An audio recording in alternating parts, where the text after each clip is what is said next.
Welcome, everyone, to Half Baked. I'm pleased you all didn't hear that pre-podcast conversation. Half Baked is where myself and Phil discuss a half-baked idea. One of us presents said half-baked idea, and during the course of the next 20 minutes or so, we decide whether we like the half-baked idea or not. We decide whether we're going to fully bake it or whether we're going to throw it in the bin. Or, occasionally, if we're feeling fruity, we'll decide if we're going to freeze it. Without further ado, it's time to welcome Phil. Phil, how are you? Yeah, I think I'm very well. Thank you, Alistair. And eager to get straight into our topic for today. I did think fruity was an unusual word to use there. Frivolous, well, would have been the word I would have gone with. But, fruity, really? Yep, absolutely. But let's go past that and let's get on to today's topic, which I started thinking about this a while back, but it came into focus when we were talking a few weeks back about the Ten Commandments and how some of them are a bit rubbish. Half-baked episode, right? Yeah, and the thing about the Ten Commandments is it doesn't get going until about number 6.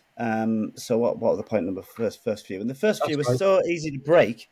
Once you start breaking a few of them, you're already broken them. So why not keep going and break them all? My thing is, don't criminalise normal behaviour. I see quite a lot of things going on in society today where people are it's too easy to become a desperado, a criminal, by doing normal things, and it's not right. And it's just the whole thing about the law is going too far. So I've already given the Ten Commandments example. One thing that hits me is speed limits. Speed limits. I'm all for them, don't get me wrong. But this idea of having quite low speed limits and then making them progressively lower. And then the other thing in the UK is this thing about there's a certain leeway that people have traditionally, by convention, we've come up with this leeway. The police probably won't pull you over and probably won't give you a ticket if you're such and such so many miles per hour above the speed limit. It might be 10% or something like that. And it might add plus or minus 5 miles an hour to that. And that's been the convention for years. But recently I saw an article, it was a few months ago now, where the police had decided to change the convention without telling anybody. And, do they have to tell anybody? Because it's not a written law, it's an unwritten rule that most people kind of think.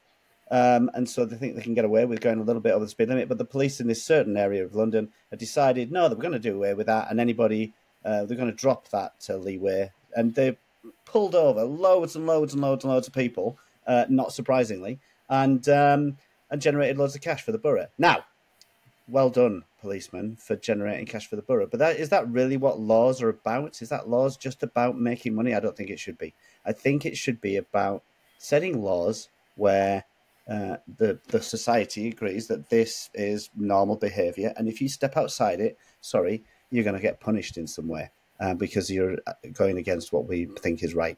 And so that's the main thing: is don't criminalise normal behaviour. That's my half-baked behaviour. Yeah, no, it's a good one. I mean, this could actually be the shortest half-baked episode ever. Thanks for listening, everyone. We're fully baking the idea. See you next week. Because it's so obviously dog poo, isn't it? I mean, if anything, speed limits should be going up because cars are getting better. It's proven that cars can stop like in a fraction of the distance that they used to be able to stop in. So why are speed limits coming down? Why aren't they going up? I mean, what you're talking about is the tolerance around the speed limit, but in effect, it's the same thing, isn't it? It's both. You're absolutely right. Because the speed limit on the motorways in the UK was set at something like 70 miles an hour back in the 60s. Yeah, something like that. When the motorways opened up, that's right. And the cars are so much. And there was something where the speed limit was dropped or increased for a certain amount of time. I can't remember the exact details. But the speed limit was set back then. Car technology has moved on leaps and bounds. Yep. Although cars don't normally leap and bound, they're more like roll I would Well, the say. But technology does. yeah, so the technology has moved on leaps and bounds. So the ability for a car to brake is just through the roof now. Again, no connection to cars really, except maybe if you're driving an Aston Martin DB5 in Goldfinger with a James Bond movie. Anyway, but I digress. The The the principle here is, so you're not saying decriminalise everything, right? no. You're not saying let's do away with laws, which I think could be a debate on its own. That would be quite interesting. What you're saying is kind of have the laws for criminal behaviour, not for non-criminal behaviour. Exactly. Okay. So speed limits on the motorway.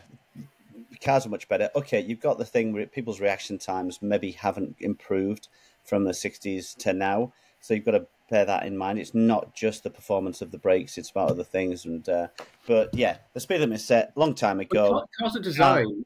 Cars. The reason why cars look exactly the same these days is because they've all been designed with regulations for the bonnets, principally, to make sure if they do collide with the person, they're less likely to be injured than they were before. So even if reaction times haven't got any better, brakes are better. So the chance of you hitting someone is less. The chance of you doing something bad to that person, if and when you hit them, is less as well. So put the speed limit up. Yeah, I think, and don't at least don't put them down, and don't. Yeah, I think they should go up. I think the speed limit in the UK on motorways, let's face it, is 90 miles an hour. The posted speed limit might be 70, but most people are driving 80 and slightly above. I think people don't go above. Hardly ever do people go above 90 miles an hour.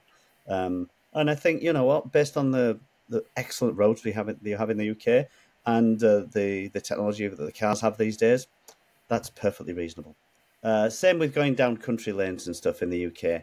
30 miles an hour is a reasonable speed limit. Certain stretches, 40, 50 miles an hour. You naturally go, I think, as somebody who doesn't want to kill anybody, you naturally go at the kind of speed that the road conditions will allow you. And I remember they did an experiment here in the UK a few years ago where so what we've got here is we've got an antagonism, I think, between the state wanting to impose more like laws, and I know that's not necessarily the crux of your argument, which the effect of that is like trusting less people to be able to kind of behave themselves and you know, self-rule and all those sorts of things. So it's kind of an antagonism between those two things. Now, obviously, in the middle of all of that is money making. But if we take the money making side of things out, you've got kind of state encroaching on people. So I don't know what that would be politically. That would be kind of communism, probably, as opposed, you know, on the flip side, laissez-faire.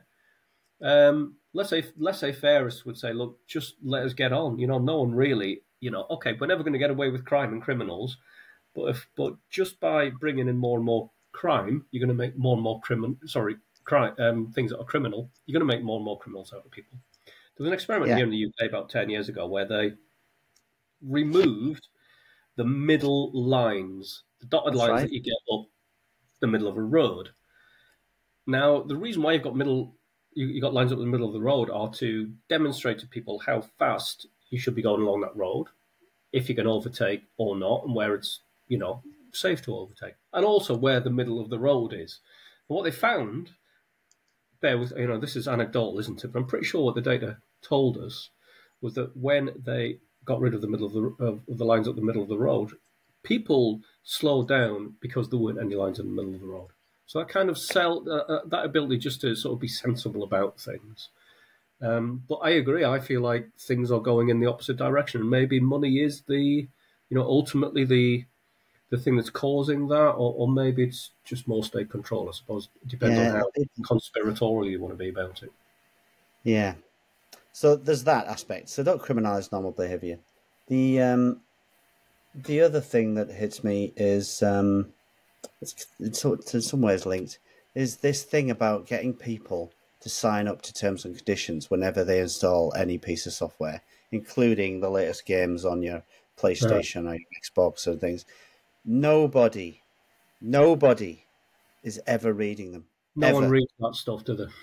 No. So to force you to scroll down it as fast as you possibly can, get to the bottom and tick a box saying, yes, I have absolutely read this. You haven't. You haven't read it. So forcing people to say you have, I'm sorry, that's kind of coercion. Because all I want to do is get into our game as fast as possible to start shooting people. Not in real life, but or driving down. Or running them down in a car. Yeah, exactly. Running them over in the car and ridiculous break fast speeds. So yeah, nobody is reading them. Nobody. So why are we doing this to people? Oh, it's And so it's that like people don't read them because of the length of things. And these things, these terms and conditions are the length they are because whoever's behind them want to make sure that all bases are covered. But by doing that, they're making people not read things. So it's a complete, it's the law of unintended consequences, isn't it? Like, let's try and cover every base. You can never cover every base. It's just not going to happen. if it was relatively short and written in a way that wasn't legalese, then maybe 5 or 6 lines we would read it. It's just over the top. Oh, but it's there so that later on, if somebody does do something that's against the terms and conditions, that who knows what they could possibly be. They could be anything, right? We're not reading them, so they could say you have to give your first born child, right? We're just trusting that they're not. But and that would be okay, actually. Yeah, that's right. But they're doing that to cover themselves. So if ever you do something that was untoward, they can go, yeah. Well, you said you said you. Yeah, but I didn't. Yeah, but you pressed the button to say you did. Yeah, but I didn't. It's nonsense. It's utter nonsense. But Phil, what is the alternative? I mean, how do we? Is it an angry mob? Is it a demonstration? You know, what is the thing that's kind of what do we do to stop this? Your word, coercion. Because I don't think demonstrations work. I think demonstrations work to a point. I think people have a good time on them, and there's a esprit de corps, and there's a feeling that I'm not alone in my righteous indignation. Nothing really changes after a demonstration, does it? No, pointless. Look at the demonstrations that happened when Trump became president. There was this. It was just ridiculous. Yeah, look at the demonstrations after Brexit. I think the UK had never seen anything like it. It was like 1.5 million people in London, and it made me incredibly proud. I thought it was fantastic. Did it change anything? No, it didn't. Didn't change. We need to do something. We need to do something. Let's get on a train and go somewhere. Okay, go and do that then. It's not going to... People want to do something and feel powerless, but then doing that is pointless. Go and actually do something that's really going to make a difference then, not just stand around. Did the poll tax demos result in the end of poll tax? Maybe I'm being slightly inaccurate. I mean, poll tax didn't work. It got pulled. Can't remember the reasons why because I was too young, but I remember people demonstrating against them in like 1980, 85. Don't know if anything changed. 20th century, Alistair. Yeah, miners' strikes, that didn't happen. So what is the alternative? Is the alternative that we just suck it up? No, I think, well, the alternative on the terms and conditions thing, we'll move on to other subjects in a moment, but so it's just to not put not force people to read through it and not press them to say, yes, I've read it. Just have it as something somewhere that says, by using this agreement, you've signed up to these terms and conditions. People say, well, I didn't press the button to say I had read the terms and conditions, so I'm not signed up to it. I don't know. It's pointless the way they do it at the minute. It's nonsense, and we shouldn't continue doing it. Utter nonsense. Getting back to your original point, though, don't make criminals out of people who don't want to be criminals. Who just want to get, don't criminalise their lives. Yeah, just to make the rules reasonable. Make the rules reasonable so that most people aren't going to. The majority of people aren't going to break them. Don't make them so that everybody's going to break them every single day of their life. I've broken the speed limit every single day of my life. That can't be right. I'm a law-abiding citizen. I pay my taxes. I don't even try and get out of paying my taxes. I just pay them. Don't make the laws unreasonable. Make them reasonable so people don't fall in the trap of breaking them. Because if I've broken that law, maybe I'll go and break another one. No. And I guess the other thing it does is it just creates administration and bureaucracy which needs paying for. So the snake eats its own head at some point during this whole ridiculous situation, doesn't it? Oh, it's making my teeth itch, this. Came into this conversation feeling nice and calm. It's Saturday night. Now I'm riled. I want to go out into the street. No, I don't. I don't want to go out into the street. But it is now that you're putting it like the way that you're putting it, it is pretty ridiculous. The last thing in the UK that the government needs is more people being processed through some kind of justice system. The last thing, surely. Yeah, absolutely. So part of the answer to your, like the first thing that you talked about there, which is the speed limit, is the answer could be let's just make it black and white.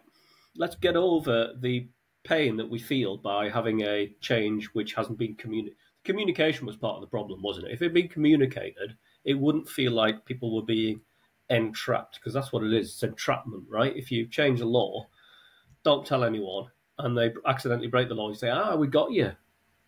That would maybe, like, I'd be furious, right? But if they were to communicate it and say that ignorance of the law is no defence. Ignorance I didn't know it was wrong to murder people. It isn't, but it's kind of, I think pre-defence, before you get to defence, you've got to trust, a layer of trust that you've got to go through, haven't you? And that communication can, get rid of that lack of trust, which is part of the problem here, I think. If they just changed the law to get rid of the 10% plus 2 or whatever it was and told everyone, and then it's black and white, you know that you're breaking the law if you're doing 31 miles an hour in a 30 zone. Would that still be a problem for you or not? Well, it depends if people have been away from, like myself, been away from the country, from the UK for many years, and the convention had always been that, and suddenly I wasn't aware that the convention had changed.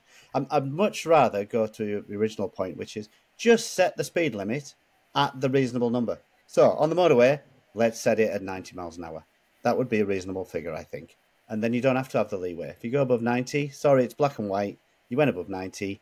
There's some kind of consequences from that. Similarly on the roads, don't keep reducing the speed limit to 25, 20 miles an hour in town. I mean, that's pretty slow, but 30 mile an hour is pretty slow. Actually, 35 mile an hour is pretty slow as well. So let's set it at a reasonable number. Let's not keep putting it down and down and down, so more and more people break the law, and yeah, let's have it black and white. Okay. I think I disagree slightly with you on that. I think that it's like people get really irritated at parking attendants, don't they? You park your car up for an hour, you turn up an hour and 5 minutes, and you've got a ticket, and you're really angry about it, and you have a go at the parking attendant. Well, no, you were 5 minutes late. That was the deal. That was the transaction. There should be no leeway. People have got watches and phones. Also, there's no excuse for being late for something like that.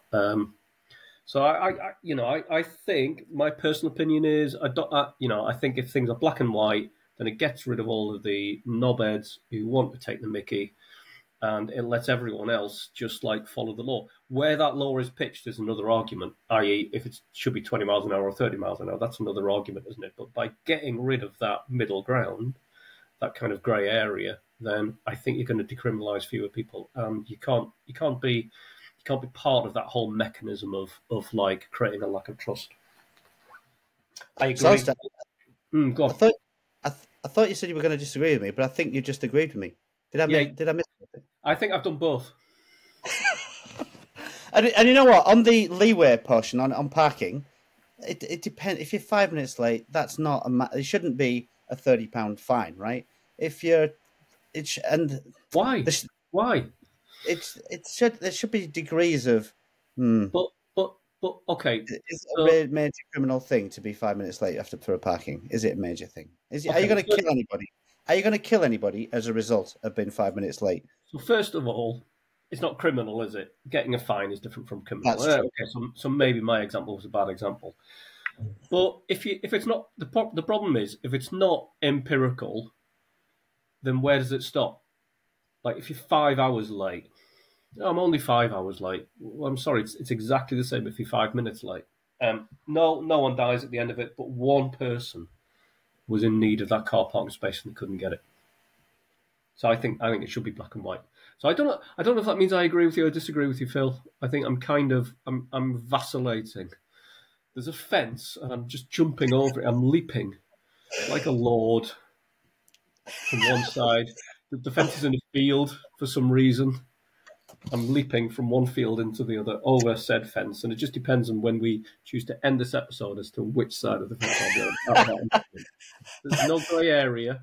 I can't be 10% over 3 miles an hour on one direction. I'll either be on one side or the other. But what you've said about the parking thing also makes me think that it's slightly connected. Is the punishment should fit the crime, and there seems to be things in England where the punishment is not fitting of the crime. A year, maybe 2 years ago or something, there was a whole furore about some television presenters going to see the Queen, who died, and they were there was loads of people queuing up for hours and hours and hours and hours and hours, and somehow they got to the front of the queue, and then it was a disaster. People were baying for them to lose their jobs. Hang on a minute. Okay, maybe they jumped the queue, and maybe jumping the queue, yeah, as being a British person, that's not a very good thing to do. But should you lose your job because of it? I'm not convinced that's a fitting punishment for the crime. It just seemed like over the top. People with pitchforks. There wasn't actually anybody with pitchforks, I should point out. But a baying mob for people asking for people's heads. They weren't asking for people's heads either. But it's just over the top. Whenever there's a television personality does something ever so slightly wrong, then suddenly they should be sacked, they should be fired, they should lose their livelihood, and it's over the top to me. Now, having said that, I know one of them later on was embroiled in some other scandal that did lead to him losing his job, but let's put that to one side. They should have been drowned. Drown them. Drown her. She's a witch. Yeah, sorry, I'm conjuring up Life of Brian a little bit, but yeah, I would drown all celebrities. I think that's another half-baked episode entirely. Yeah.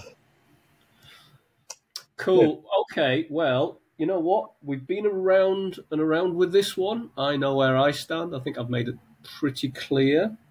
I've tried, I think, to change your mind a little bit as in terms of it's more the communication of the change than the change itself. We both clearly agree that speed limits should be higher. How are you feeling after your 20-odd minutes of what could only be described as ranting, Phil? I mean, I'm going to quote Margaret Thatcher, the ladies not for turning, Alistair. We shouldn't criminalise normal behaviour, and go beyond that. The punishment shouldn't be over the top for the crime, if there is indeed a crime. Well, okay. I mean, that's good because I'm on your side of the fence as we bring this to a close. We're going to fully bake the idea. I would love to hear what everyone else thinks about it, as incoherent as it was. Which is part of the joy of Half-Baked. So do please leave your comments, whether you agree or disagree. We don't mind really. We're pretty thick-skinned northerners. And do share the podcast as well. And do tune in next week when we'll be half-baking another idea. Phil, thanks so much for that. That was really good. Thanks, Alistair. Bye. Toodle pip.